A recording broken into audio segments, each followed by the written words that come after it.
Hello, it's Ben from Affiliate Fish. Today, I'm going to take you through the story of how we took a site from the sandbox essentially to a $90,000 sale using affiliate SEO. So, along the way, I'm going to share some of the tips, some of the experiences that we went through, and I know everyone has their own story and sort of their own journey to tell with this. I think the important thing here is that this was, more or less a fully hands-off SEO project, and it ended up earning between $2,000 and $3,000 a month at its peak. I run a digital agency, have done since 2018. So the premise of this was that it needed to be hands off. I didn't have loads of time to dedicate to this project in particular. So that was one of the good nuances. I wasn't sitting there working on it full time. I had to sort of do this in the evenings and when I sort of had time, and therefore I had to use my time super efficiently and really effectively. So I'm going to run through how essentially I was managing a full-time job as well as kind of doing this on the site as well. So how do we come across a niche? And I think niche selection is always really interesting. I think until you go into a niche and start playing around with content and topics and things, it's always hard to know what one is going to necessarily stick. Now, for us, we actually had a lead come through the business, and it was in a sort of plant and lighting sort of industry. It was a subset of that. It wasn't as broad as that. I don't think it was these guys specifically. I can't recall off the top of my head, but I've put these in. But essentially, this lead came in. They're interested in some SEO services in Q4 2018. They never returned our calls. We put together quite a comprehensive deck as we used to back in the day and provide a lot of upfront value before they were qualified or anything. And these guys simply didn't come back. And as part of that deck building process, we actually came across a relatively small niche, but one that looked quite low in competition, but had good search volume. And that was pretty much how we stumbled across it. So the first thing we did was we found a domain. Now, this was a brand new domain. The domain was a close match of the keyword, but not quite. So it was technically brandable. I'd say, looking back, it was probably brandable. At the time, I don't know why. We're essentially just trying to get it as close to the keyword as possible. There wasn't too much more thought behind that. We ran it on very cheap GoDaddy hosting, didn't really think too much about it. And lo and behold, we had a website. So obviously we'd heard about Amazon affiliates. I believe it was actually from a friend that we'd met soon after starting a digital agency in 2018. He said that, it's a good opportunity to make good money in affiliates. He'd been in affiliates for quite a few years, and he was making substantially more income through affiliates than he was actually through the agency, funny enough. So we registered with Amazon's associate program, which was the leading program back then. It probably still is, but obviously the commissions have been cut quite drastically since then, especially for the US. Lo and behold, we were kind of up and running, and this was some of the first emails that I sent to them. I literally had no idea what we were doing. Didn't really know what 3 qualified sales meant. Had a lot of back and forth with these guys to begin with. I must say their customer service is exceptional. They were coming back within a day or so, answering the question well, pointing me in the right direction, and it certainly helped us get things off the ground. That's for sure. Now, of course, like many of you, like we were running a digital agency. We were still pretty new to the affiliate game, so we didn't really want to spend too much in a way of liquid cash, sort of getting content and links and everything like this, because we had no proof of concept. Yes, okay, we'd had friends that are doing really well in it and making loads of money in it, but we still went into this with a lot of skepticism. So right at the start, it was me in the evenings and weekends pretty much writing this content out, and this was one of our early pieces. November 2018 is pretty much me just working on it, editing, re-editing, you name it. I was pretty much doing everything. Now, obviously, looking back, it's not the most scalable solution. There's only so much time in which a person has in a singular day to get this stuff done. But I think what's essential is writing content to begin with. You really understand the nuances of the niche. It forces you to do your own research within the niche. and essentially get your hands dirty with it. So when you come to brief a writer in the future, you have more of an idea of what you're looking for. Yeah, and you might have even built up a bit of tone of voice by then as well, and you can kind of relay that to a writer. So I do think it's important to start writing for the niche to begin with before you start outsourcing this to writers and things like that. So some of the early content, I think this was one of the first posts actually. Looked a little bit like this, it's very ultimate guide based, best X for Y, the typical sort of themes that most affiliate sites do follow. I'd say probably slightly less, but they do tend to follow this sort of theme, right? So, cover image, intro paragraph, had like a navigation list there that anchored the user to certain parts. And then essentially creating content based on keyword research. People also ask, all the typical places to find these keywords.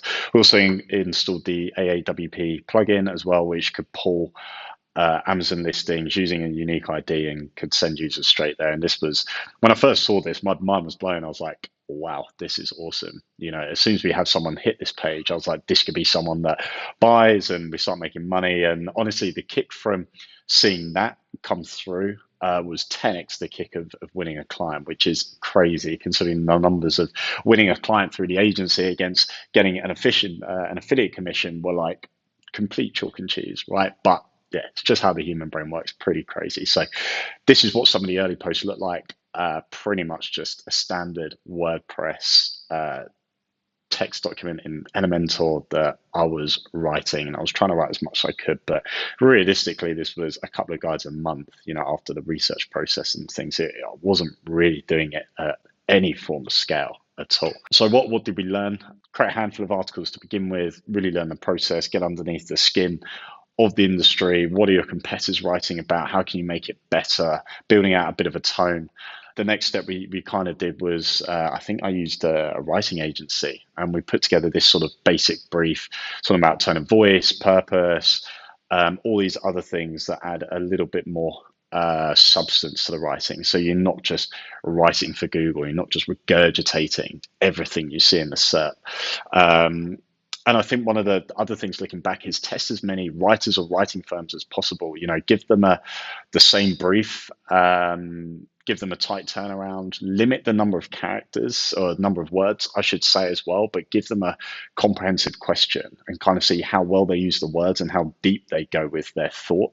I think within 200 or so words, you can probably get a good feel for someone's writing style, their research process, the types of things that they add to the content, and how efficiently they use the word count as well. If they go over word count, you know that they probably can't stick to a brief, so there'll be a straight no-go. So invest the money up front when you have it. Test writers, test writing teams. We tried PeopleHour, tried Upwork, I tried Facebook groups.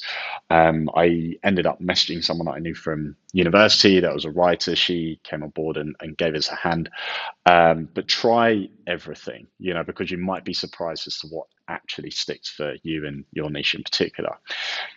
Our briefs ended up turning into something that looked a bit like this. So we had word count. I think a summary about the project is quite key as well. It's good to know what the KPI is, like why are they writing this content, and what's the ultimate goal of it. And you can be quite transparent, be quite open about it, and kind of say that if the content does well, there'll be more writing opportunities, and define what well is, define what success is. Give them a bit of insight into the domain, everything about it. Share as much as you can, because it's only going to be to the benefit of you and them and the whole project coming together. So yeah, we used to have images, title. We used to have quite a clear guide for the writers, so running it through Copyscape to ensure it's not plagiarized. We had one writer that was plagiarizing loads of content, so we managed to pick that out quite quickly. And as I said, tone of voice is quite important. Adding an opinion to writing is really important as well.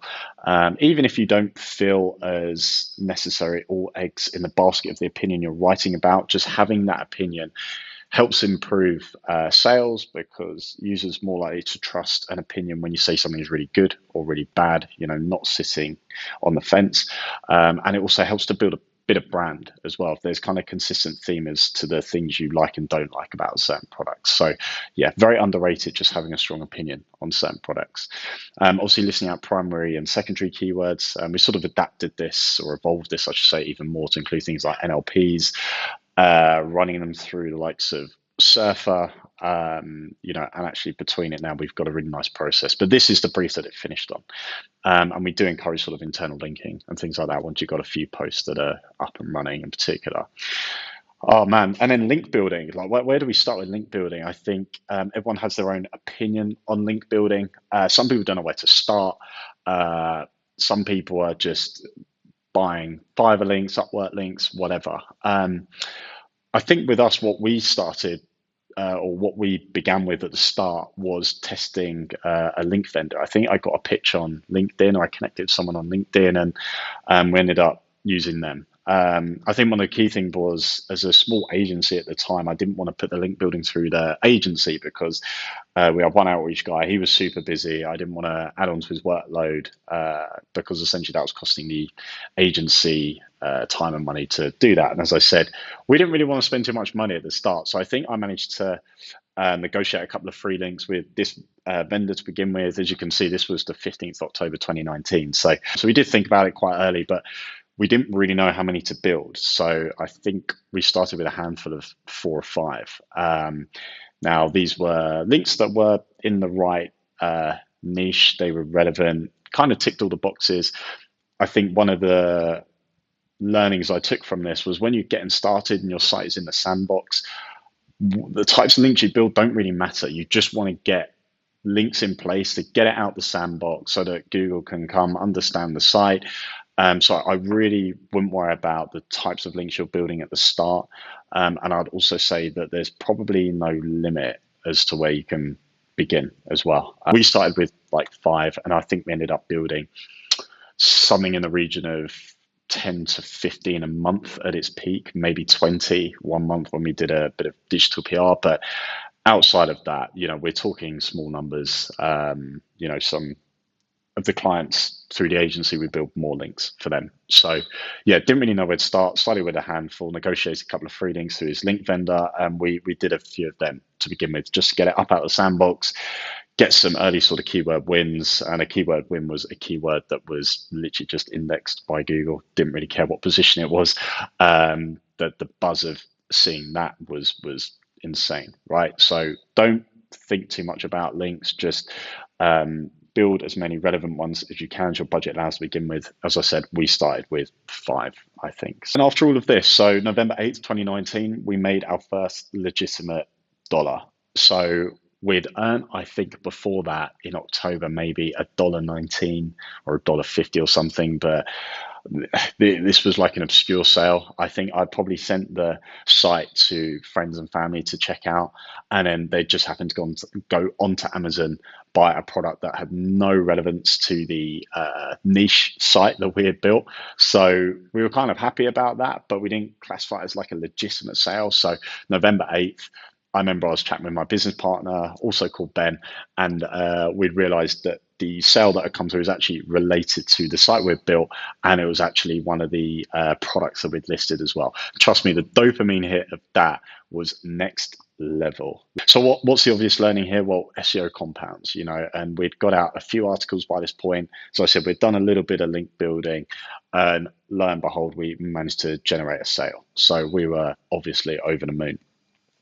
So as we went through 2019, we hit the start of 2020, and we started to turn the notch up a little bit more. So I remember vividly, I saw a friend around sort of Christmas time. We went for a drink, and we were chatting about affiliates.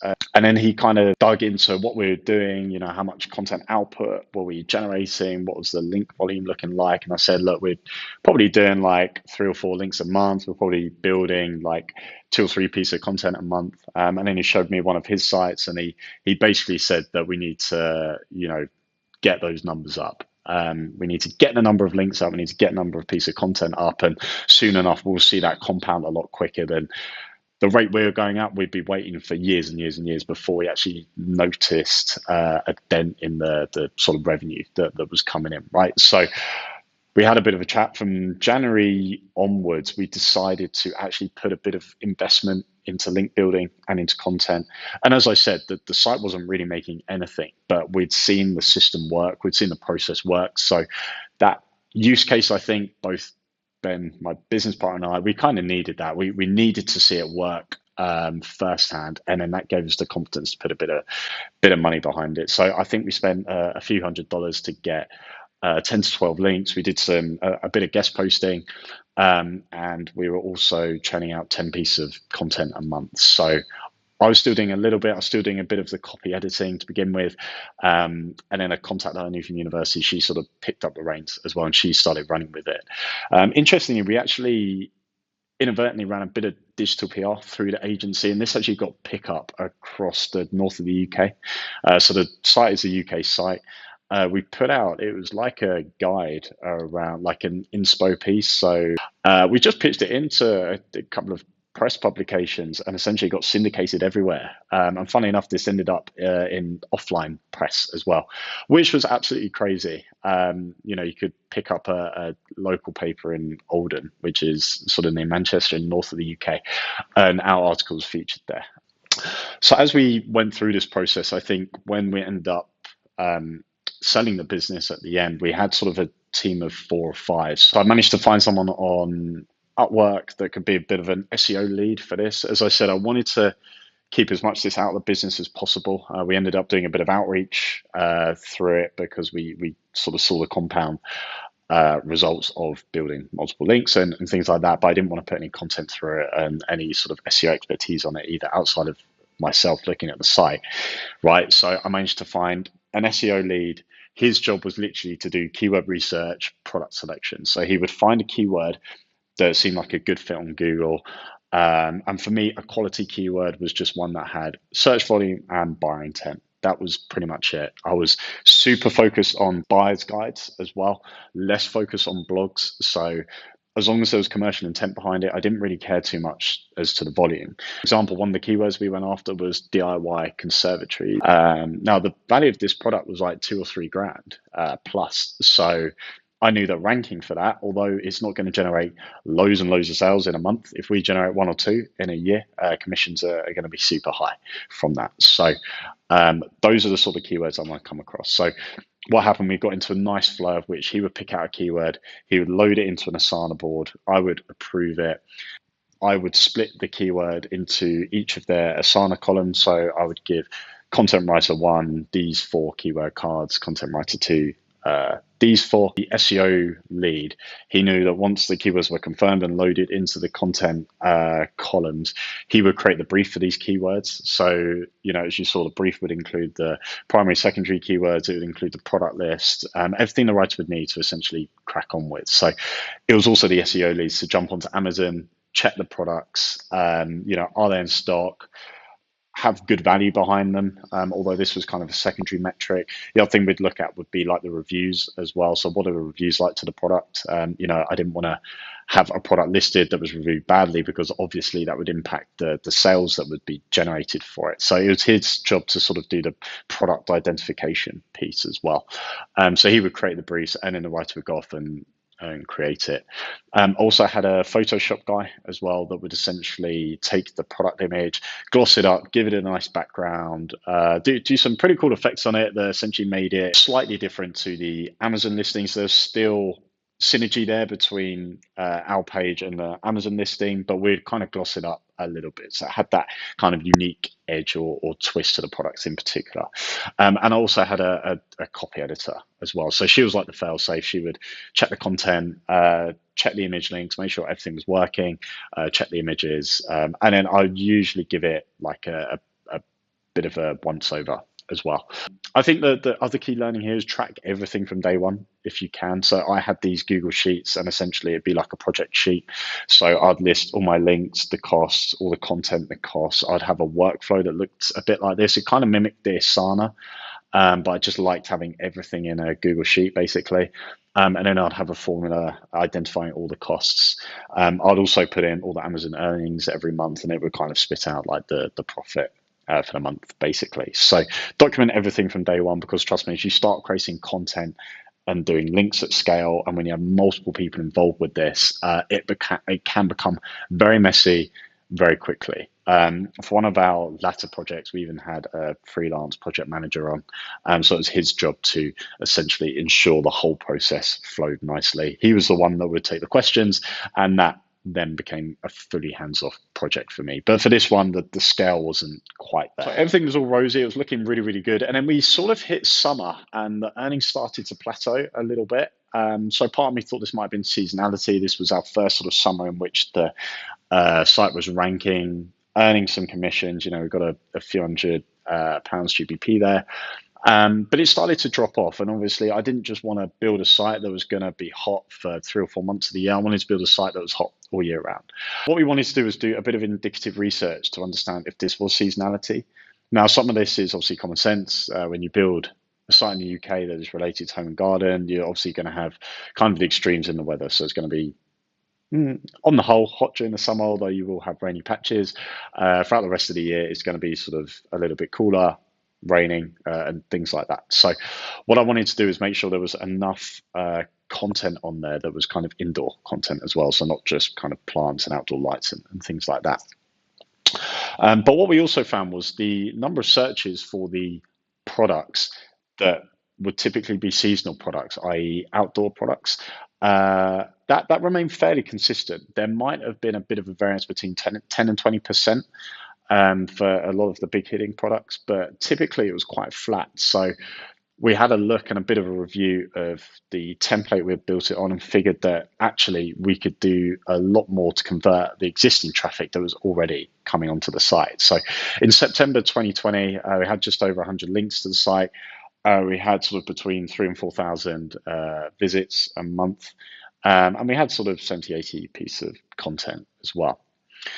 So what we decided to do was, alongside rolling out more content, continuing the link building, just kind of plowing ahead and trusting that this will continue to compound, we actually rebuilt the theme completely. So these were some of the items in a queue with a freelance developer that I sourced from Upwork. There was more sort of technical bits, things like the hero banners, how the reviews are kind of boxed off, how we did the pros and cons. We also wanted to roll out a load of EAT signals on it as well. So being quite upfront with the author bios, being quite upfront with our product research process, and of course being completely upfront that this is a site that does earn commissions should a user click on a product and then go on to purchase something from Amazon as well. So I was keen to get the trust signals sitting above the fold, and I was also keen to tell the story of the 3 best products and a brief summary of the review before the user even had to scroll, because I saw that as a really, really good user experience signal and one that Google would really, really like. So what we did, we ended up evolving it to a page that looks a little bit like this. So at the top, we've got our 3 best products.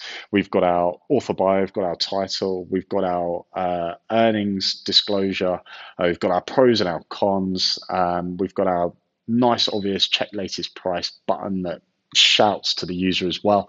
And again, this was a far more logical, easier on the eye flow. And of course, we could put all of our FAQs content, kind of bury it at the bottom as well. And to go from a more standardized template to this, we saw our earnings and our traffic improve dramatically over the next 7 months.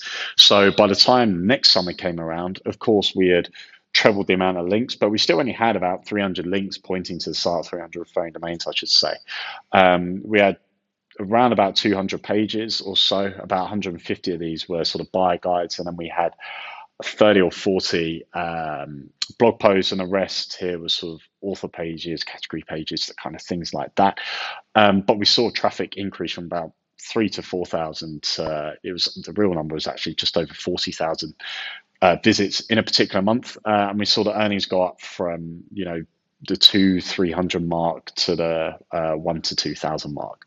So the compound effect of improving the template was absolutely vast, and we found that conversion rate on some of the pages was upwards of sort of 50, 60, 70% for the products that were super in demand, tick the seasonality box, and people just wanted to buy. But this site ended up ranking incredibly well. We ended up being top for the likes of weed killer was a keyword in particular.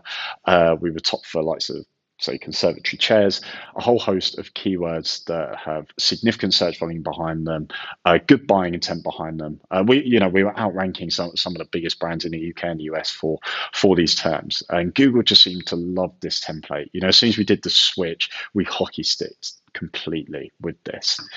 So what did we then do? Well, we made a decision sort of in the spring of 2021 that we would look to exit. The agency was getting bigger. We had other affiliate projects we started working on, and we felt that this was the right time to sell, basically. So I put it in a few Facebook groups, affiliate niche, sites for sale, things like that. I ended up chatting with a guy that reached out to me. I had a bit of back and forth with a contact he put me in touch with, and as you can see there, this was kind of the one of the final emails anyway. And so we agreed a sale of $90,000. We did it through escrow. The whole process was quite quick. I think between listing and selling, it was probably about 4 weeks, 5 weeks. Happened super quick. And as I said, this project for me was pretty much hands off. I ended up having a small team that was running it, but I had a day job. I work 12 hours at the best of times in the agency, still do. And so I didn't have a great deal of time to commit to this. And, essentially expediting the process of the affiliate theme, the content briefs, getting the right content writers, having people that could just kind of build the links, that compound effect ended up blowing up this site. But it took us a couple of years to really figure that out before we ended up exiting. And what were some of the key learnings from this? So definitely when you find a niche, max it out before expanding. We had quite a subset of a bigger niche. We hit the ceiling on that first, made sure Google knew us best for that niche, and then started expanding out. There was still lots of relevancy to the niche. We didn't go from talking about tables to talking about cars, for example. All the products were related to one another in some way. We made sure that every month we were delivering consistently on links and content. Google likes to see velocity. It likes to see web activity. You can't just build links and do content for 1 or 2 months, sit and wait. You have to do this month. You have to do this every single month at a consistent level for Google to take note and actually trust the content. Critically, you need to internally link between the posts as well. I didn't really touch too much on the tactics of actually what we did, making sure that you internally link from a blog post that talks about gardening to your weed killer product, for example, and having relevant text before and after is absolutely vital in making sure that these pages could actually rank. So make sure you roll out your internal links. Building trust above the fold. As I said, when we rolled out this new theme and we had the author bio, we had the product review process, we had our earnings disclaimer, we had our best products at the top, and a brief explanation as to why and what the guy below was going to explain. Really good on-page EAT signals. I really recommend building trust at the earliest opportunity, not just for Google, but for the user as well. They're going to be far more likely to take your review at face value if you're upfront around the earnings and bits and pieces like that. Now, typically, I'd always advise with building new sites, just prioritize speed over quality. Just get the pages up, get it out of the sandbox, get Google on the site, get some early traffic onto the site, and then refine as you go along. You'll end up spending months and months creating the perfect piece of content. And by that point, you've lost all that time to actually have the content index. So definitely prioritize speed. And importantly, as you start to scale, start building out a team of people. I had a team of 4. That was it. It wasn't huge. They were all freelance.